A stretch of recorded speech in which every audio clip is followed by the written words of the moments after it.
Welcome to CrimeSceneX. Today's video will cover 3 true Walmart horror stories.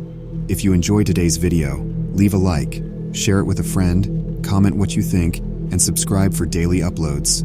Sit back and enjoy the video.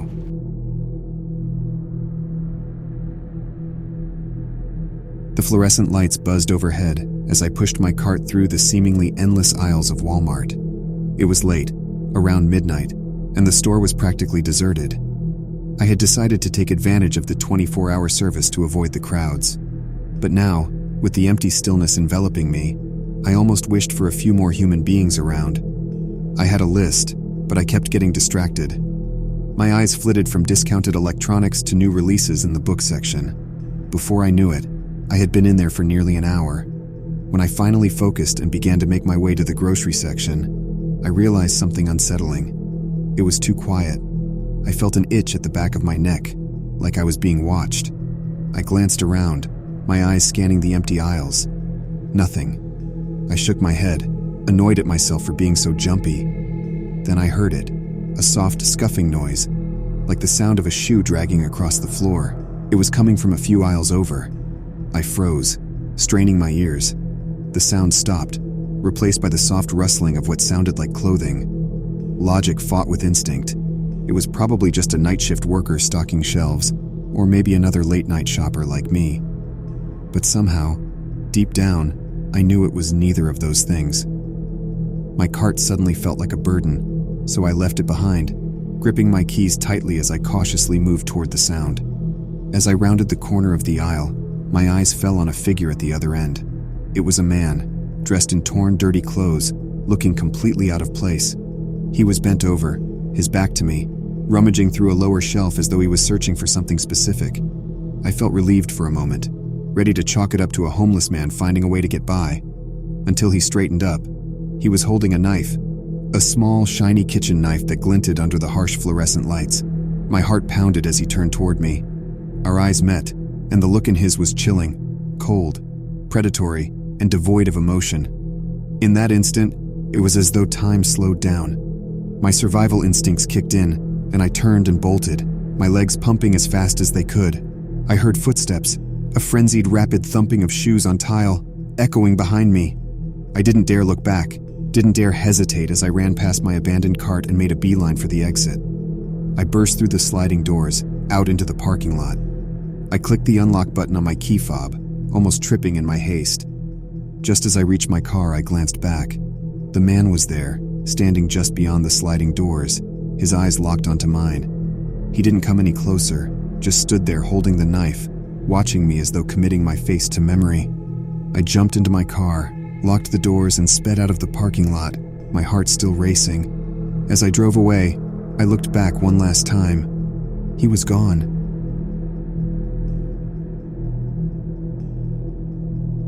It was a sweltering summer evening when I decided to make a quick trip to Walmart. The sun had already set, but the heat hadn't subsided. I preferred shopping late to avoid the day's oppressive temperatures and the throngs of people that usually filled the store. I arrived at around 10 p.m., finding the parking lot mostly empty. I grabbed a cart and went inside, enjoying the sudden relief provided by the store's air conditioning.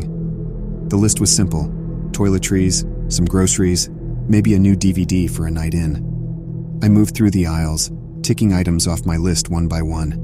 That's when I saw her, a woman standing near the end of an aisle, staring intently at the shelves in front of her. She looked to be in her 40s, wearing a beige trench coat that seemed far too warm for the season. Her brown hair was unkempt, as if she hadn't brushed it in days. The sight was odd but not alarming. As I continued through the store, I felt a creeping sense of unease. I noticed the woman again, this time in a different aisle, still staring at the shelves, her cart empty. Again, I shrugged it off, attributing my discomfort to the late hour and my overactive imagination. But then I saw her a third time. Now she was in the frozen food section, her eyes glazed over, staring at the bags of frozen peas and corn as if they held the secrets to the universe. My heart began to race. It was no longer possible to chalk it up to coincidence. I decided it was time to leave. I made a beeline for the self-checkout, scanning my items as quickly as I could. Just as I was inserting my card to pay, I glanced up and saw her. She was standing at the entrance to the self-checkout area, her eyes finally meeting mine. They were a dull gray, devoid of emotion, but somehow filled with an intensity that made my skin crawl. My transaction completed, I grabbed my bags, not even waiting for the receipt. As I pushed my cart toward the exit, I noticed her following me, her steps deliberate and paced. The moment I stepped outside, I ditched the cart and sprinted toward my car.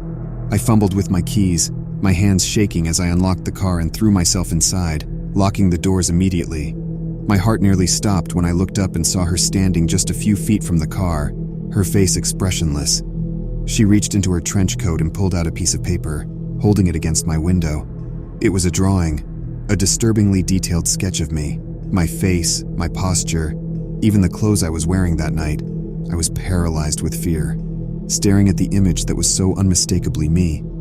Then, without a word, she turned around and walked back into the store, disappearing into the artificial light spilling from the entrance.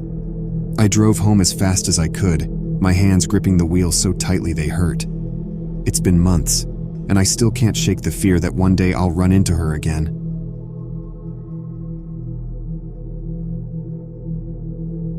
It was 11:45 p.m. I was at a Walmart, shopping for groceries. I always chose to go late at night to avoid the crowd, but tonight was different. The emptiness of the store felt eerie, not peaceful. A hum from the fluorescent lights above seemed louder than it should be, as if the air was heavy with tension. I wheeled my cart down the pasta aisle, tapping my fingers against the handlebar to some inner rhythm. I made a turn into the dairy section. Just as I was about to reach for a gallon of milk, I froze. I heard footsteps, slow and deliberate, coming from the next aisle over. Sure, it was a 24/7 store, but it sounded like they were the only other person in the entire building. An odd sensation crawled up my spine. Pushing aside my unease, I grabbed the milk and added it to my cart. I decided to quickly get the rest of my items and head out. I made my way to the snack aisle and reached for a bag of chips. That's when I heard it again. Footsteps, but closer this time, as if they had followed me. A voice inside me said, "Get out, now." But I shrugged it off. I was being paranoid. It's a public store after all. I picked up my pace, steering towards the checkout. I put my items on the conveyor belt and glanced back. That's when I saw him, a man, standing a few aisles away, seemingly watching me. He was oddly dressed, and something about his stance made me uncomfortable. The cashier seemed to take forever, scanning each item as if it were a fragile artifact. She finally finished, and I swiped my card, my eyes darting back to where I'd seen the man. He was gone. I felt relieved but uneasy. Was he just a late-night shopper like me, or something else? I pushed my cart towards the exit, past the empty customer service desk, and out into the desolate parking lot. I popped the trunk, quickly bagged my groceries, and returned the cart to the corral. As I got into my car, I couldn't shake the feeling of eyes on me. Just when I was about to tell myself I was being ridiculous, I glanced at my rearview mirror. The man was standing there, at the far end of the parking lot, just staring at me. My heart pounded in my chest as I started the engine. I didn't wait for my seatbelt. I just drove out of there as fast as I could. When I was finally on the road, far away from that Walmart, I began to breathe easier. It was only when I reached home that I realized I'd forgotten to lock the trunk after loading my groceries. A sense of dread washed over me.